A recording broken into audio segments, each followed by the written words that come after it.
Where's TK today? What happens when you trade your everyday routine for 2 years on the open road? We packed up our truck camper, set a budget, and hit the highway to find out in our 25-year-old Ford F-250 to explore America 1 mile at a time.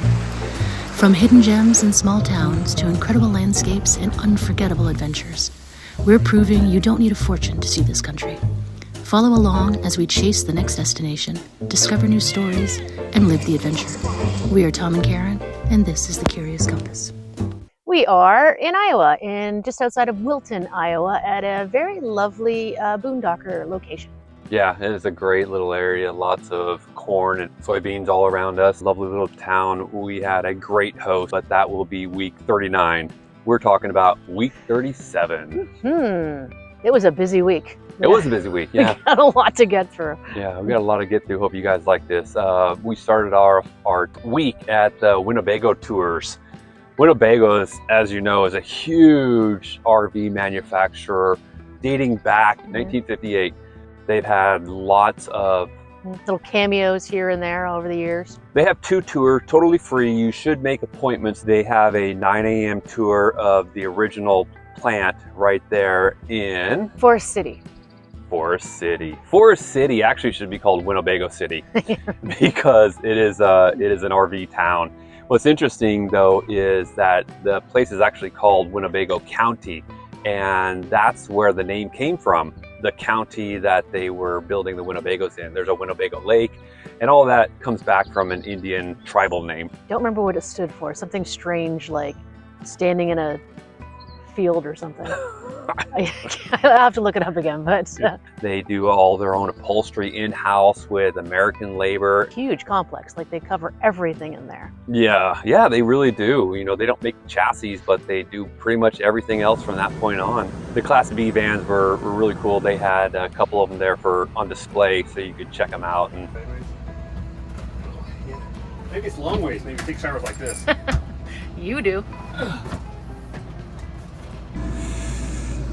$266,000 for a Class B van was pretty high. I mean, we paid 10% of that for our little rig, and you know, it's not nearly as fancy without all the funs and bells and whistles. But yes, and other than that, it was just the campground, which we talked about last week a bit too.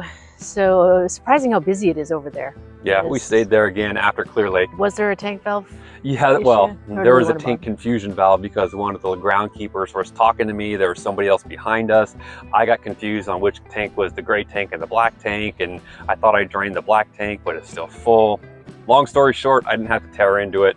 Confusion because of all the activity. I wasn't paying attention to what I was doing. So easily happen, yeah, with everything going on.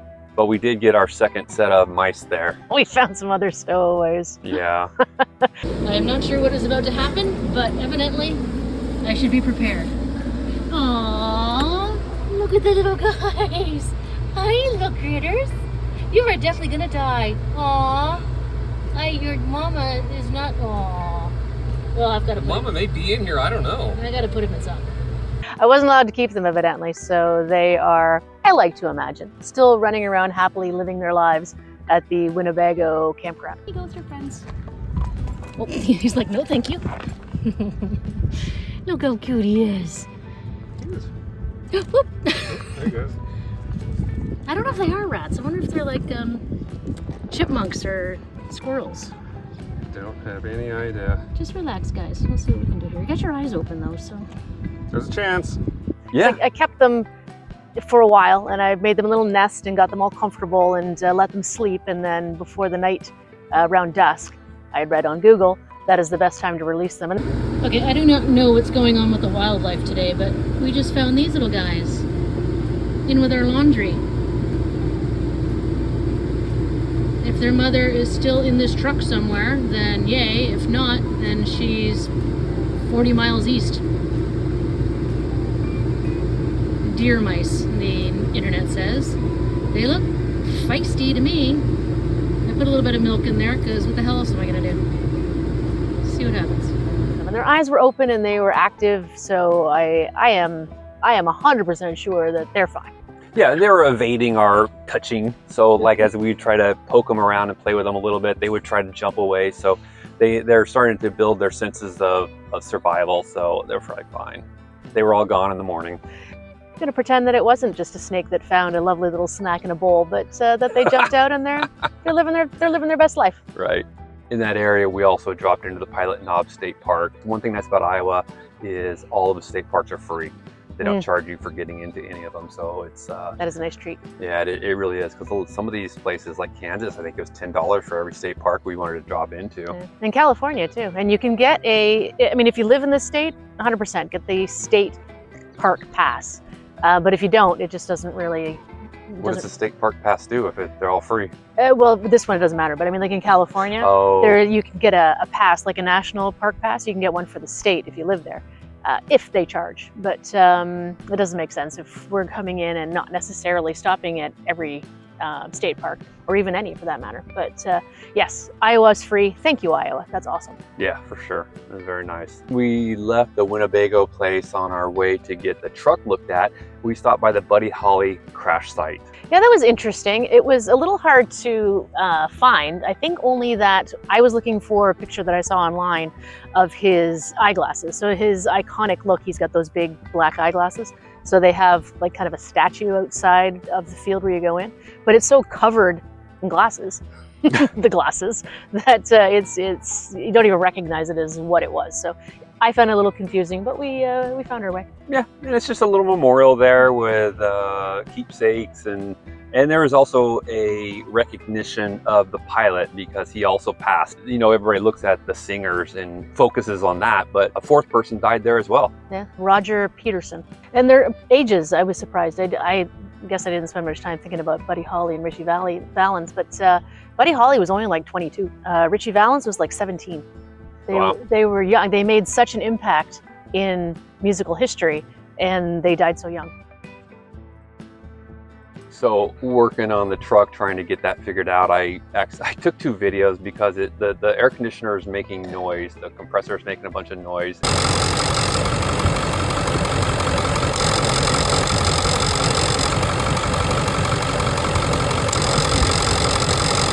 It doesn't make it noise once it warms up.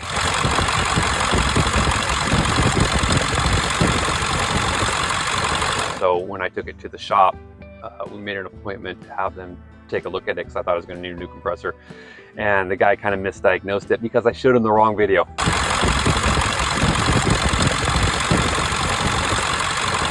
I showed him the video of it being quiet, not the noisy video. Yeah. Regardless, they still said it was going to be like $1,000 to change the compressor out, and it'd be a day or two because they didn't have one of those around. So we moved on because it's still working. Well, I'm glad that you decided. I assume you knew that before we left or after. Regardless, good move. Not just getting something changed out for $1,000 that we didn't actually need. Yeah, we'll see how long we goes, but. Well, if it stays like today, the weather seems to have broken this morning, and it's lovely. Yeah. It's been pretty brutally hot and humid the last, I don't know, week. It's still humid. It's still 90% humidity, but it's only 65 degrees, so it's lovely. So we're making our way across Iowa. We're aiming at Illinois at the moment. So on the way, we found the Fossil and Prairie Center. It's a cool spot. It was an old quarry, an area that was a shallow sea 375 years ago, millions of years ago.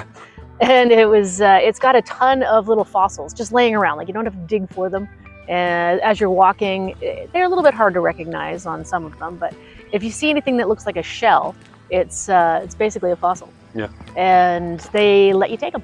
So you don't have to hide them in your pocket. You can just walk around with a bucket. And there were lots of people there doing that. With buckets. With buckets, picking up all these little fossils from the Devonian period.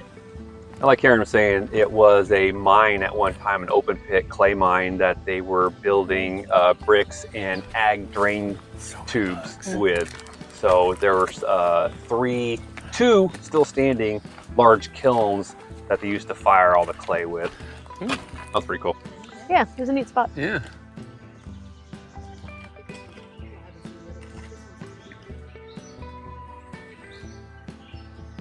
But we were in northern Iowa, cruising along the interstate, and we noticed that there might be a spam museum. Spam, that's right, spam.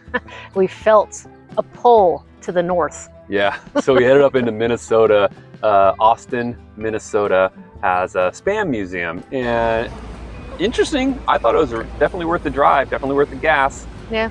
Yeah, I think so too. I mean, there's a lot of controversy on maybe what it's made of and how healthy it is and if you really want to eat it. But regardless of all of that, it's just an interesting evolution in processed foods. And Yeah, canned man. meats. And actually, it only has 5 ingredients. So it's like ham, shoulder and butt, water, sugar, salt, and arsenic. So, But it's only small parts, so it's fine. yeah, so it's fine. We did pick up a few Spam cans along the way. Spam cans? Yeah, we had to go try it. Yeah, what did we have? We had the Korean barbecue, I guess, Yep. and then the regular. Yeah. It was a product that started in the war, and it was great for the troops because it was shelf stable and easy to transport, etc. And it was interesting. I guess now it makes sense that the places that it went in the war, be it the Philippines and Hawaii and Guam, etc., that is where you find it more woven into the local dietary lexicon.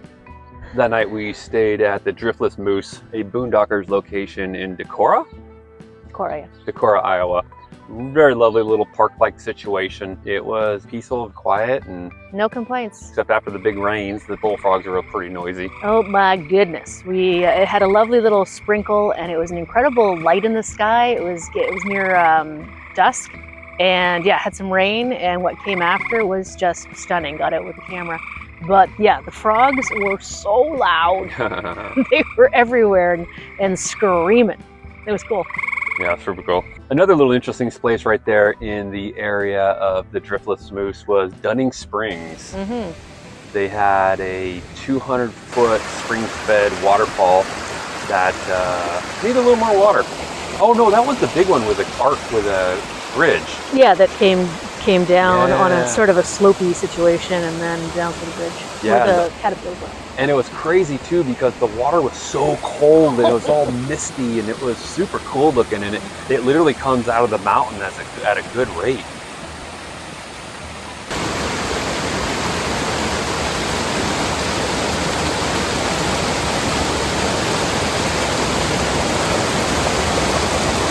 So we checked out the waterfalls, and then you were able to walk over to the ice caves. So we took a little hike through the woods. It was very pretty, and found the top of the ice caves, and we're able to check out. Oh, it got me this time.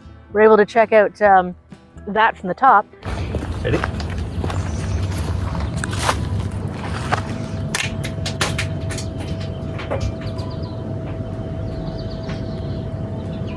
Wow. Dang. And then ended up going back down and around and into the ice caves from there.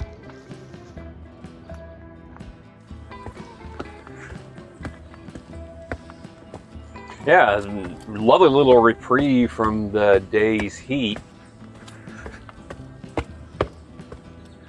It's been used as a tourist attraction for years. They actually used to charge to go in there, if you can believe that. And then the city acquired it in 1954, became free, and then it became a designated preserve in 1973. That was also where we found the golden oyster mushrooms. Mm-hmm. Yeah, did a lot of Googling and asking and checking around, because picking something off a tree, especially a mushroom, and eating it is not necessarily the best idea in the world. But we did it anyway. Yeah, we did it anyway. And they were interesting. They weren't, they weren't Shirelles or anything like that, but they were fine. They were tasty. And they were natural. And it didn't kill us. And it didn't kill us. We survived. I did wake up that night, because I wake up a lot during the night, and thought, oh my God, because I'm half asleep. I woke up, am I okay? Did I die? Did that mushroom kill me? Am I floating? Is this done? And then I went back to sleep. And then last, we popped in for lunch in Decorah as well at the Dixie Biergarten. Yeah, the Iowa's highest rated best burger by Beef Magazine or something. There's a beef magazine? I don't know. It was something like that. I remember like Farmers National, whatever it was, in all Iowa. So we had the best burger in Iowa that was referred to us by our boondocker host. Yeah. It was pretty darn good. Yeah, it was good. Very good. And the cauliflower. Oh yeah, that was really good. That was really delicious as well. What doesn't fix up a vegetable better than frying? Anything. Throw anything into a deep fryer and it makes it that much better. We ran by what was called the roller coaster road. I don't know. I wasn't. Yeah. We're like, it wasn't that exciting. I mean, maybe if you're in a little car or something going faster, it might have been fun, but that wasn't very interesting. But it was on the way to Pikes Peak State Park. This was another recommendation from our host.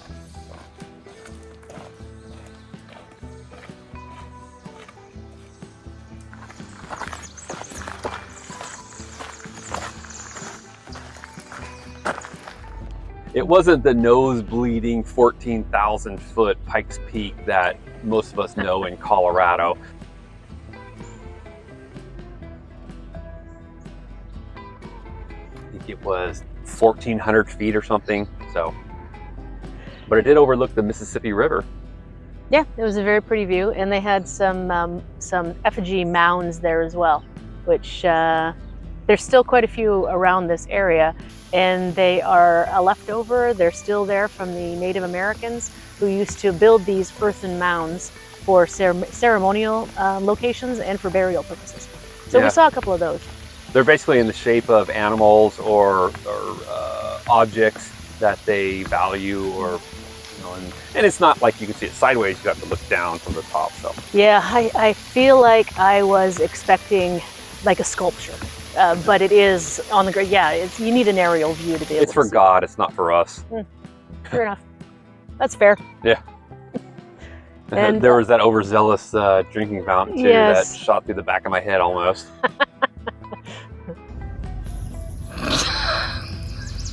I went right through the back of my head. That was also the first time I've ever seen the Mississippi. Well, here we are. This is my first time ever seeing the Mississippi. Big old Mississippi. The Big Muddy. And yeah, it looks a lot like the Missouri. Big wide river. But it is not the Missouri. It is the Mississippi. So that's pretty cool. Yeah, absolutely. Wanna go for a swim? Never seen it. I kind of do. That looks pretty muddy. Yeah. I have never been past that section on wheels. I mean, we've flown across it 100 times, but never actually seen it in person. What'd you think? Look the same as the Missouri. I guess it's, what is it? Is it the length and the use of the Mississippi that makes it so much? Maybe, I don't know. I've never done any research on it. But speaking of the Mississippi, we did stop to check out one of the locks as well, which I did not know. The most of the Mississippi has locks and dams for the shipping traffic. Yeah, there's like 29 of them all across the length of it, and they're used to make sure that there's at least 9 feet of draft of depth for the barges to make sure that they have access to it. And when the rains are high and the water's high, that's no problem. But when the water gets low, that's when they need to do more of the management of the depth of the river to make sure that you can still commercially travel it. Keep it flowing. It runs from Minnesota to Missouri. And what I didn't realize either is the change in elevation is 420 feet. So that kind of helps to step them up into the river as well. Yeah, interesting. It's crazy. Yeah, it's kind of cool watching the little boats. We were talking to them. Do a donut! Yeah, there was what, 2 little ones sitting in the lock waiting to go through? Yeah.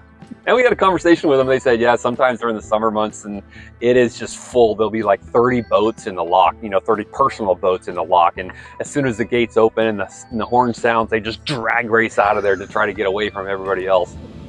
Sounds fun. Yeah, it sounds exciting. We needed some reprieve from the heat and boondocking, etc. So we did pop into Backbone Park.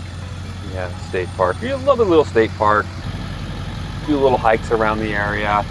It took a little bit to get leveled and pull into camp, but that was fine. It was a dry site, so we just pulled in because we could use their dump and fill showers. And showers too. Yeah. More importantly, the showers. Yep. When we left there, we did have a couple of more stops before we stayed the night, and one was at the Field of Dreams movie site, where if you build it, they will come. That sounds familiar.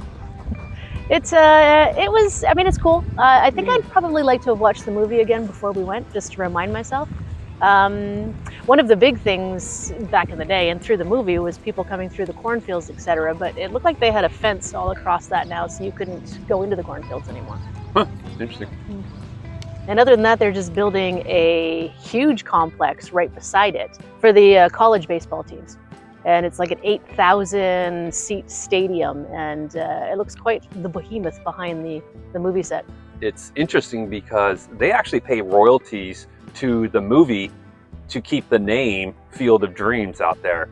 And I guess that explains all of the monetization that's there. They don't charge you to go in, but they strongly suggest a $20 donation. And if you want to tour the house itself, that's a $20 fee to tour. And other than that, all that's on there, you've got the ball field, you got the cornfield, and you've got the house, but then it's like a huge gift store and a restaurant and a bar and a convention center as well. Yeah, it wasn't worth the gas, in my opinion. I wouldn't go again. Yeah. But I would go to Felon Place Elevator. That was pretty cool. Yeah, that was neat, and the history is neat on it too. Yeah. What town was that in? I can't pronounce it. I tried and I got slaughtered online. It's the world's steepest and shortest railway. It was built in 1882 by a financier banker that was tired of walking up the hill, and he wanted a little tram that would get him up to his house. He's got motivation and money and a plan, so he built himself a little railroad. I had read that he wanted to, didn't want to walk up, and it gave him an extra 30 minutes to sleep over lunch. So he'd go home and take a 30-minute nap and come back, and it was a faster way up the hill. Originally, it was steam powered, which is wild because steam isn't an on-demand type of thing. You have to leave the boiler running to produce the steam long enough that you can run the steam engine. So I'm not sure how that worked, if he just kept the boiler humming all day long or when he wanted to go to lunch. But how long have you lived here? We live in Somber, right outside the city. Okay. Have you been there the whole time? Pretty much, Okay. yeah. Born and not raised. around there. No, born and raised in Berkeley, Oak Park. Okay. Right outside. Yeah, so yeah. Perfect. Yep. But Look we at really this. want Are we on to a relocate here. Yeah. I don't know if we're gonna survive. Let's get over your own lane. Don't rock the boat. It's amazing. That's I cool. didn't even see Look, the other is one. that cool? Duh, I didn't even know the Yeah, other he one. was on there. Yeah, they're counterbalanced. That's how they go off of one bull wheel on the top. Gotcha. And so they move together. They don't move independently. Okay, gotcha. Oh, that's amazing. Look at that. If it's your thing, then you can do whatever the heck you want with it. Yeah. That's the original track, I believe, and a lot of the original components, but it did burn down 3 times over the years, and they renovated it and upgraded it, and now it's a 2 trolley system. It wasn't originally? No, it's just one. Huh? I don't know how you say that word, but Funicular. funicular rails. And we just threw this one in for kicks. Decided to try to get to our campsite and thought, hey, let's go this way, and found this spot. Yeah, we're like, hey, what's that? Which is the nice thing, just moseying along the side of the roads when you're living on the road. It's a really interesting, it's Hurstville lime kilns. They're basically refining the lime for cement use and for construction. From 1870, this Albert Hearst, but most of it is redone. That front part? Not that front part, no way. That back part was. I think that was, because I remember seeing the steam engine stuff was saying that they brought that in. Lime was used for mortar long before the Portland cement came around, and basically in 1920 when Portland came out with their cement, that's when it killed this business, and it wasn't required anymore to produce that much lime. Yeah. Advancements. Yep. Horseshoe Pond was a campground in the town of Maquoketa. Yeah, we actually wanted to go stay at the park, which is Maquoketa Caves, but they were booked out and everything was booked out around there. So we got this little campground, which was nice enough. We did go to the Firemen's Fire Association, the Fireball. Fireball. We thought it was going to be more of a festival type of thing. It was basically a concert. Yeah, it was a beer garden and the stage. But that band was freaking awesome. It was Boogie and the Yo-Yos. They're really big in this area, evidently, and I can see why. They were. It was a powerful band. Loved it. Yeah. 30-year-old band, but only 2 of the original members. And the energy, my goodness. They played, what time did they start? 9 o'clock? 9 o'clock. And we didn't stay the whole time, but I could still hear them playing and wrapping up at midnight. Yeah, that was wild. And they were still full tilt. Yeah, and town loved them. Yeah. The caves is what we really went there for. We got there super early, so the parking was very nice. We got there about 7 a.m., I guess, right? Mm. I do love these parks early in the morning. Just me and Karen. It's 7:45 on a Saturday, so it should be busy, but there's no one here.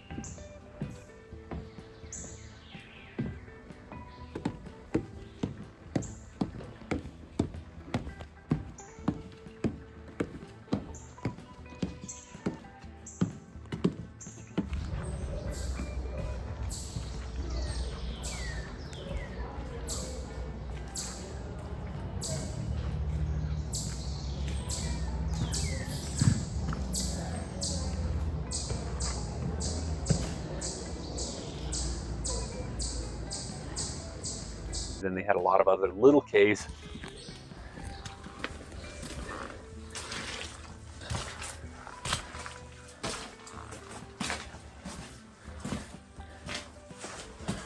Man, none of these go very far.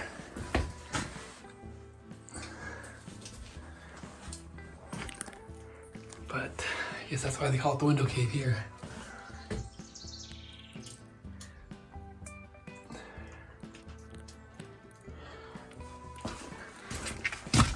The biggest cave there is 1,100 feet. They call it the dance hall. And they have concrete runner right down the middle. It's very cool.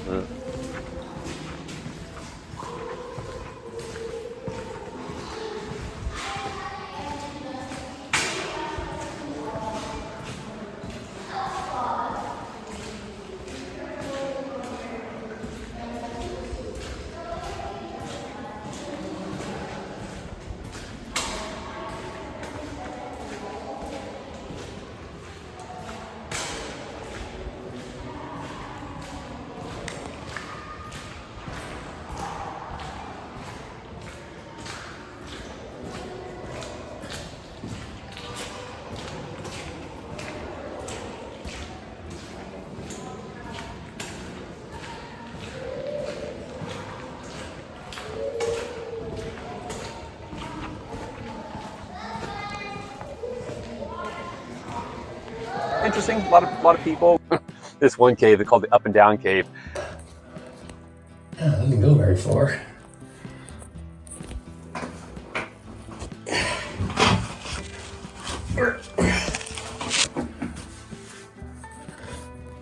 It's pretty though. Very sparkly.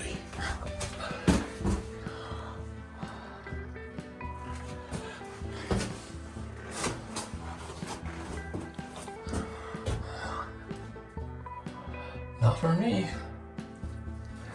It's not a lot of work just for that. But they don't go very deep. The Up and Down Cave, you climb up and you literally have to turn around because then you have to fall back down another 4 feet, and that's it. Then you turn around and go out. It's like James says, man, not worth the gas. Yeah, I think maybe you were a little bit spoiled from those caves back in by Carlsbad, because those are pretty awesome. Eh? Oh yeah, the Parks caves. Yeah, when you're able to go all the way through. Oh yeah, you could spend hours down there in those caves. We've been trying to replicate that, but so far no luck. No, the time we were leaving, the place was just packed. Every parking spot was taken, and people were all about. while we were driving through, we saw a bunch of dogs. I know, it got my attention. Yeah, we're like, oh, let's go over there and check it out. So we spent a couple hours watching this whole dog show. I don't know if it was actually a dog show. It was actually a competition, right? It wasn't like a dog show where they were showing dogs. They had a few things. I have seen dog diving before. I'm sure you have too. And the disc dog thing. I had not seen the barn hunt or the hay hunt, I think it was. Yeah. Or brush hunt. That was interesting. They had these little PVC traps, contraptions with holes in them, with a poor rat stuck in the middle of it that they would hide in these hay bales, and then the dog would have to search and find these rats. I don't think the rats found it that much fun, but it was interesting to watch them. Yeah, it was interesting when they got super excited, and Summer was like, dude, it's right there. How can you not smell it? It looked like all the dogs were having a good time. It was so funny because some of those dock dives, it's like the dog would go and just fall in the water. And then other one would literally fly. I mean, it looked like they were just humming along at like 35 feet or something they were getting. That's crazy. It was fun to watch. It's always fun to watch anything or anybody do something that they're just thoroughly enjoying. Yeah. And those dogs were having fun. And that was week 37. Hope you guys like what we were doing and following along. And we really appreciate everybody that watches and follows along on our journey. It's really nice to know that we have a community of friends and family, and we appreciate that. 100%. Yep. Happy trails. See you out there. Great for the troops because it was shelf-stable. There you go. And it was in the town of Maquoketa. Maquoketa.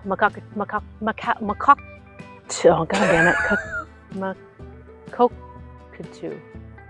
Maquoketa. Maquoketa. That's it. Maquoketa. Okay.